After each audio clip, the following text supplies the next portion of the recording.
ഗുരുവായൂർ നഗരസഭ 33-ാം വാർഡിലെ തൊഴിലുറപ്പ് തൊഴിലാളികൾ വിളയിച്ച ചെണ്ടുമല്ലിപ്പൂക്കൾ വിളവെടുത്തു. വികസന standing committee chairman AM Shafeer വിളവെടുപ്പ് ഉദ്ഘാടനം ചെയ്തു.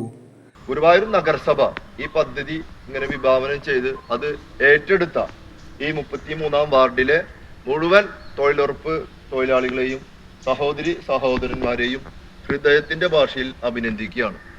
പ്രത്യേകിച്ച് ഈ മണ്ണ്, ഈ ഭൂമി സൗജന്യമായി വിട്ടു തന്ന കുടുംബക്കാർ ഇവിടെ എല്ലാവരും ഇവിടെ എത്തിച്ചേർന്നിട്ടുണ്ട്. അപ്പോൾ അവരുടെ ഒരു നല്ല മനസ്സിനും കൂടി ഗുരുവായൂർ നഗരസഭയുടെ പേരിലും എൻ്റെ വ്യക്തിപരമായ പേരിലും ആ കുടുംബത്തിനോടുള്ള നന്ദിയും കടപ്പാടും ഈ അവസരത്തിൽ അറിയിക്കുകയാണ്.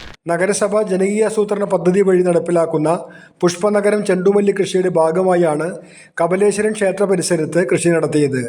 75 സെന്റിൽ 1500 ചെണ്ടുമല്ലി തൈകളാണ് നട്ടത്.